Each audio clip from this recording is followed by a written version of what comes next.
Hi, കിച്ചീസ് കിച്ചണിലേക്ക് എല്ലാവർക്കും സ്വാഗതം. എല്ലാവർക്കും സുഖമല്ലേ? പിന്നെ നമുക്കിന്നൊരു ലഞ്ച് ബോക്സ് കണ്ടാലോ? ഇതാ ഒരു പാൻ അടുപ്പത്ത് വെച്ച് അതിലേക്ക് എണ്ണ ഒഴിക്കാം. എണ്ണ ഒഴിച്ച് കടുകിടാം. കടുക് നന്നായി പൊട്ടി വരുമ്പോൾ ഞാൻ നേരത്തെ കാണിച്ചതുപോലെ 2 സവാള ചോപ്പ് ചെയ്തത് അതിലേക്ക് ഇടുക. ഇട്ട് നന്നായി ഒന്ന് വഴറ്റിയതിന് ശേഷം ഇതിലേക്ക് നമുക്ക് ആവശ്യത്തിന് ഉപ്പിടാം. സവാള നന്നായി വഴണ്ട് വരണമെന്നൊന്നുമില്ല, കുറച്ചൊന്ന് വഴറ്റിയാൽ മതി. ഇതാ ഞാൻ ഉപ്പിടുന്നുണ്ട്. ഇത് സവാളയ്ക്ക് ആവശ്യമായ ഉപ്പാണ് ഇടുന്നത്. ഇനി ചോറ് വേവിക്കുമ്പോൾ കുറച്ചുകൂടെ ഉപ്പിടേണ്ടി വരും. ഞാൻ തക്കാളിയും പച്ചമുളകും ചോപ്പ് ചെയ്ത് വെച്ചിരുന്നു, അതും ഇതിലേക്ക് ആഡ് ചെയ്ത് വീണ്ടും നന്നായി ഒന്ന് വഴറ്റിയാണ്.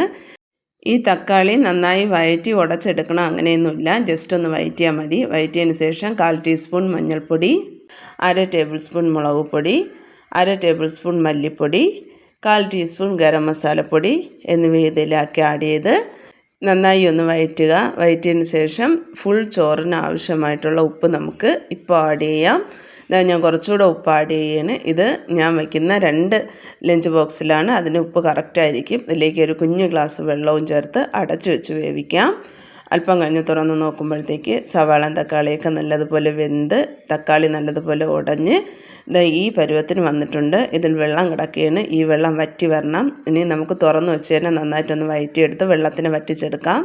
ഇതിലേക്ക് ഞാൻ കാണിക്കുന്ന പോലെ 3 കണ്ണാപ്പ ചോറിടുന്നുണ്ട്. നമ്മളെ വീട്ടിൽ വേവിക്കുന്ന ചോറ് മതി, പ്രത്യേകിച്ച് വേറെ അരിയൊന്നും വേണ്ട. വീട്ടിൽ ഏത് അരിയിട്ട് ചോറുണ്ടാക്കുന്നോ ആ ചോറ് മതി നമുക്കിങ്ങനെ ഒരു തക്കാളി ചോറുണ്ടാക്കിയെടുക്കാൻ.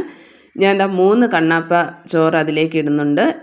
ഇത് എൻ്റെ 2 മക്കൾക്ക് ആവശ്യമായിട്ടുള്ള ക്വാണ്ടിറ്റിയാണ് ഞാൻ കാണിക്കുന്നത്. ഈ വീഡിയോ കാണുന്നവർ ദയവായി ലൈക്ക് സബ്സ്ക്രൈബ് തരിക, എന്നെ സപ്പോർട്ട് ചെയ്യുക. മക്കൾ സ്കൂളിൽ പോകുമ്പോൾ രാവിലെ എണീറ്റ് ഫുഡ് വേവിക്കാൻ മടിയുള്ള എത്ര അമ്മമാരുണ്ട്? എനിക്ക് ഇടയ്ക്കിടയ്ക്ക് മടിയാണ് കേട്ടോ എണീക്കാൻ. അപ്പോൾ അങ്ങനെയുള്ള അമ്മമാർക്ക് പറ്റിയ ഒരു ലഞ്ച് ബോക്സാണ് ഞാൻ കാണിക്കുന്നത്. അവസാനമായി മല്ലിയിലയും തൂറ്റി നന്നായി ഒന്ന് ഇളക്കിയതിന് ശേഷം 2 ലഞ്ച് ബോക്സിലായിട്ട് ഞാൻ പാക്ക് ചെയ്തിട്ടുണ്ട്. സൂപ്പർ ടേസ്റ്റാണ്. മസാലയൊക്കെ ഇടുന്നത് കൊണ്ട് നല്ല ബിരിയാണി ചോറിൻ്റെ ടേസ്റ്റായിരിക്കും. ഇത് തക്കാളി ചോറാണ്. എല്ലാവരും ഉണ്ടാക്കി നോക്കുക. എന്നെ ഇതുവരെയും സപ്പോർട്ട് ചെയ്ത എല്ലാവർക്കും നന്ദി. ഇനിയും സപ്പോർട്ട് മുന്നോട്ടുണ്ടാകണം. Thank you.